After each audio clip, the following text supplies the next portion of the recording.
Hello बेटा, कैसे हैं आप? आई होप आप सभी ठीक होंगे बच्चे। आज हम अपने क्लास 9 के चैप्टर 8 मोशन जो एनसीईआरटी की एक्सरसाइज है उसका पार्ट 2 देखने वाले हैं। पार्ट 1 में हमने इसके 5 to 6 क्वेश्चंस किए थे बेटा। आज हम रेस्ट ऑफ द एक्सरसाइजेस की देखने वाले हैं। अगर अभी तक आपने मेरे चैनल को सब्सक्राइब नहीं किया है तो आप नीचे दिए हुए लिंक पर क्लिक करके मेरे चैनल को सब्सक्राइब कर सकते हैं। मेरे चैनल का नाम है बियॉन्ड इमेजिन पॉइंट। मैं यहाँ लिख देती हूँ, that is beyond imagine point. तो आप मेरे चैनल को यहाँ से सर्च करके भी मेरे चैनल को सब्सक्राइब कर सकते हैं। चलिए, तो आज की बात करने वाले हैं। आज की बात करेंगे, दैट इज हम अपने क्वेश्चंस की तरफ मूव करते हैं। आज फर्स्ट क्वेश्चन हमारे पास क्वेश्चन नंबर 6 है, दैट इज चित्र 8.11। यहाँ पर हमारे पास एक चित्र दिया हुआ है, में 3 वस्तुएं हैं ए, बी और सी के दूरी समय का ग्राफ प्रदर्शित है।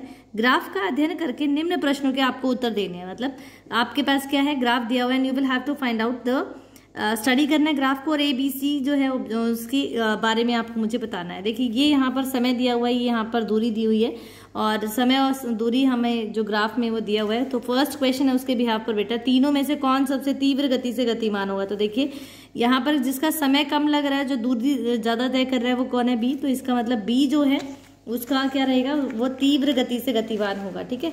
अब सी सेकंड हमारे पास क्वेश्चन है बेटा, देखिए बी है, तो बी हमारे पास क्या है, ऑप्शन हो जाएगा आपके पास। सेकंड क्वेश्चन है इसके लिए, क्या तीनों में किसी भी समय सड़क एक ही बिंदु पर मिलेंगी? क्या all of 3 ever at the same point on the road? नहीं, ये तीनों कभी भी एक जगह पर इकट्ठे नहीं होंगे, क्योंकि बेटा तीनों का क्या है, टाइम अलग अलग है, तीनों की दूरी भी क्या है, अलग अलग है, तो ये कभी भी एक पॉइंट पर इकट्ठे नहीं होंगे। सी हमारे पास है बेटा, जिस समय बी ए से गुजरती है, कौन? बी ए से गुजरती है, उस समय तक सी कितनी दूरी तय करेगा? तो देखिए बेटा, एक जो स्क्वायर बॉक्स है, देखो 7 स्क्वायर बने हुए हैं, 7 स्क्वायर बॉक्स बने हुए हैं हमारे पास ग्राफ में, तो 4 किलोमीटर को रिप्रेजेंट कर रहे हैं। तो एक स्क्वायर बॉक्स कितना हो जाएगा, 4/7 हो जाएगा। आपको निकालना क्या है, सी ओ बिंदु से 4 बॉक्स दूरी पर है। सी क्या है, ओ बिंदु से 4, मतलब ओरिजिन से वो 4 बॉक्स की दूरी पर है, तो वो 4/7 कितना हो जाएगा बेटा? एक स्क्वायर बॉक्स का मतलब 4/7 है, तो 4 स्क्वायर बॉक्स मतलब 4 गुना 4/7 कितना हो जाएगा? 4 गुना 4/7 दैट इज 16/7 हो जाएगा हमारे पास। और जब बी ए से गुजरता है तो उस समय सी की दूरी कितनी? 8 किलोमीटर। कितनी बचे?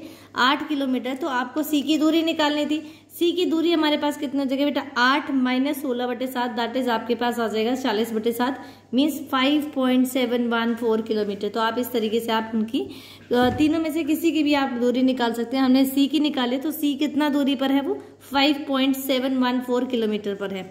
चलिए, नेक्स्ट क्वेश्चन हम लोग करने वाले बेटा, इसी का डी पार्ट है हमारे पास।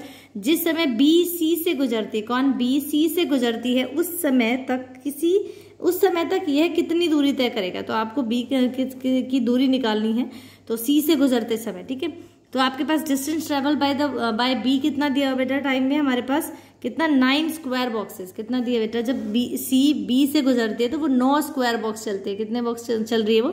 9 स्क्वायर। तो 1 स्क्वायर का मतलब 4/7 था, तो 9 स्क्वायर बॉक्स, 9 अगर वो स्क्वायर बॉक्सेस चल रही तो वो कितना हो जाएगा? 9 × 4/7, और 9 × 4/7 दैट इज 36/7। और जब आप इसे डिवाइड करेंगे तो what you will get? 5.143 kilometre. तो इस तरीके से आप उनकी दूरी निकाल सकते हैं। अब नेक्स्ट क्वेश्चन है बच्चे, इंटरेस्टिंग क्वेश्चन है नेक्स्ट हमारे पास, दैट इज क्वेश्चन मैं रीड कर देती हूँ आपके लिए।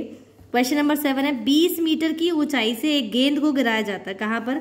एक गेंद यहाँ 20 मीटर की ऊंचाई पर दी हुई। कितनी? 20 मीटर की ऊंचाई से उसको गिराया जा रहा है। यदि उसका वेग, आपको वेग दिया हुआ है कितना, उसका वेग 10 मीटर पर सेकेंड है, तो के समान त्वरण, देखो ये त्वरण दिया हुआ स्क्वायर है, तो ये आपको पता चलना चाहिए कि त्वरण दिया हुआ है कि दर से बढ़ता है, तो किस वेग से धरातल से टकराएगी? आपको बताना है कि वो किस वेग से, मतलब आपको उसकी फाइनल वेलोसिटी निकालनी है यहाँ पर कि वो कितने वेग से टकराएगी, और दूसरी कितने समय पश्चात में धरातल से टकराएगी। दूसरा निकालना है कि वो कितने टाइम लेगी, वो जब वो धरती को यहाँ से जब उसको गिराया जाए तो वो अर्थ को छूने में, धरती को छूने में कितना टाइम लेगी और कितने वेग से टकराएगी, ये निकालना है। A ball is gently dropped from a height of 20 meter. If its velocity increases, उसकी velocity uniformly increase कर रही है at the rate of 10 meter per second square, with what velocity will it strike the ground? वो strike कब करेगी ground को, आपको ये निकालना है। आफ्टर what time, कितने समय बाद वो करेगी। ठीक है, तो इनिशियल देखो बेटा, जब वो ऊपर है, ऊपर से उसको गिराया जा रहा है, तो उसका आरंभिक वेग, मतलब जो उसकी इनिशियल वेलोसिटी आरंभिक वेग है, वो हमारे पास 0 हो जाएगा। मतलब u की वैल्यू आपके पास 0 हो गई। क्या 0 हो गया? यहाँ से हमें पता चला कि जो u की वैल्यू है वो 0 हो गई है। डिस्टेंस और हाइट हमें कितनी दी है बेटा, कहाँ से गिराया जा रहा है, 20 मीटर की ऊंचाई से गिराया जा रहा है, हमें पता है 20 मीटर हमें दिया हुआ है। तो दूरी आपके पास कितनी होगी बेटा, वो 20 मीटर की होगी। अब त्वरण मतलब एक्सेलरेशन, जब वो डाउनवर्ड गिराया जा रहा है तो उसका त्वरण हमें दिया हुआ है ए दिया हुआ बेटा कितना, 10 मीटर पर सेकंड स्क्वायर, मतलब त्वरण हमें दिया है एक्सेलरेशन 10 मीटर पर सेकंड स्क्वायर दिया हुआ है। तो पहले हमें इसका अंतिम वेग निकाला कि भी किस वेग से वो टकराएगी। तो हमारे पास इक्वेशन है बच्चे, that is v square minus you square बराबर 2as। आपको ये v निकालना था, u आपके पास 0 है, तो v स्क्वायर बराबर क्या हो जाएगा बेटा, u को इधर लेके आएंगे तो ये प्लस हो जाएगा, that is v square equals to 2as plus u square हो जाएगा। अब u तो हमारे पास 0 था तो ये 0 हो गया। यहाँ पे 2a एक्सेलरेशन हमारे पास 10, त्वरण हमें 10 दिया हुआ है, ऐसा हमारे पास कितना है वो 20 मीटर है।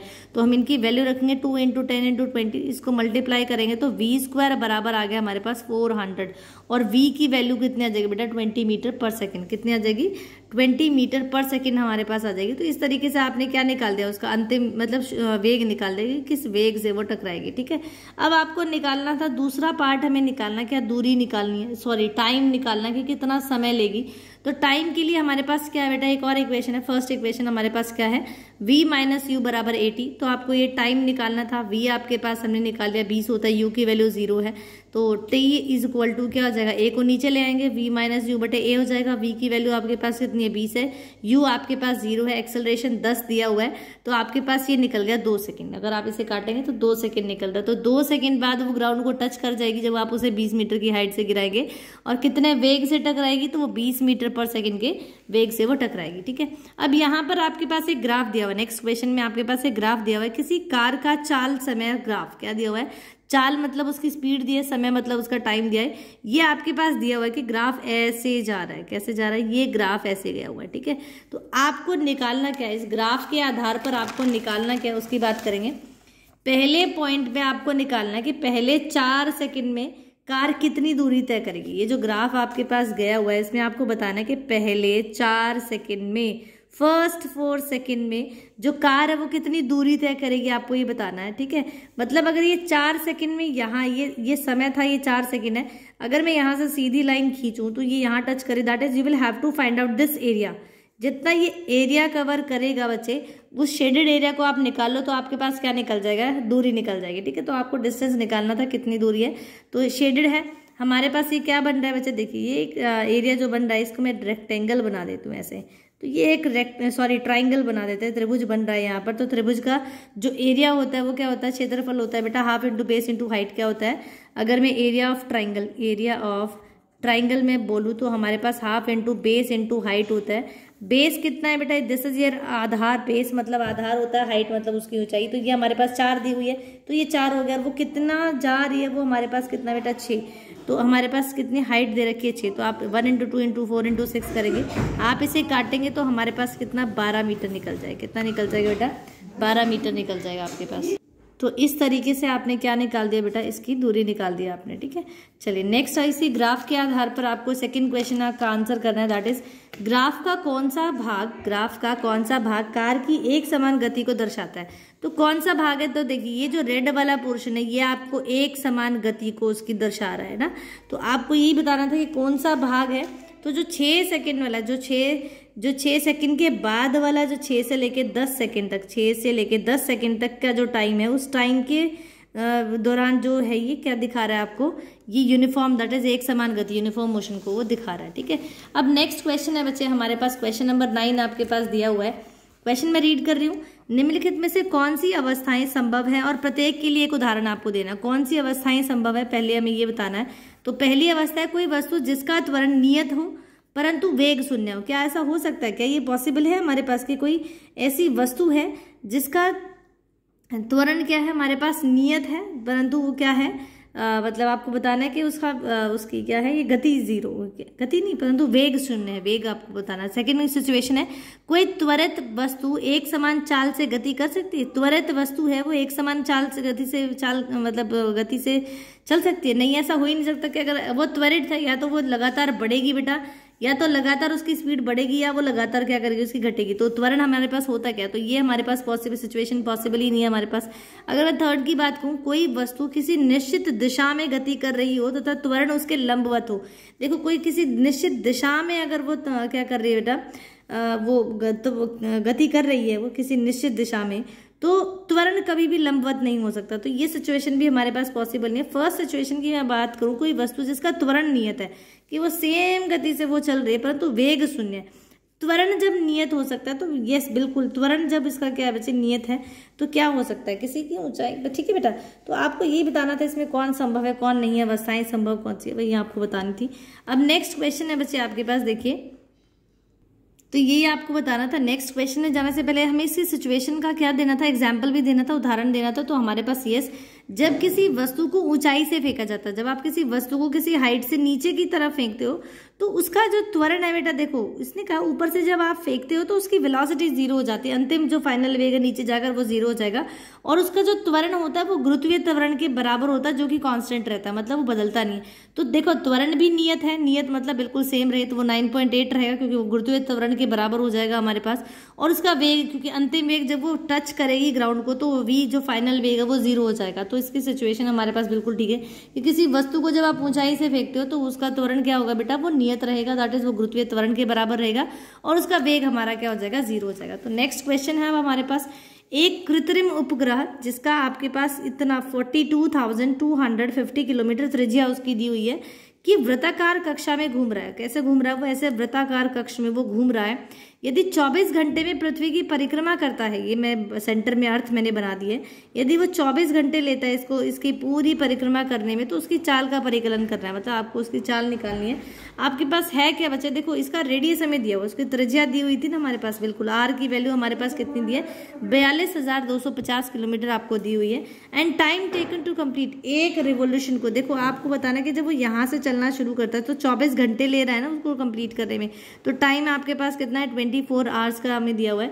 आपको v निकालना है, तो v बराबर क्या हो जाएगा बेटा, 2 पर जितना वो एक बार घूमने में जो दूरी तय कर रहा है बटे कितना हो जाएगा उसका समय हो जाएगा, तो 2πr तो हो गया वेग उसका, क्योंकि वो एक बार जो गति जो दूरी तय कर रहा है वो 2πr है। तो 2πr की वैल्यू रखेंगे 2 और पाई की वैल्यू 22/7 इंटू आर आपके पास दिया 42,250 दिया हुआ है।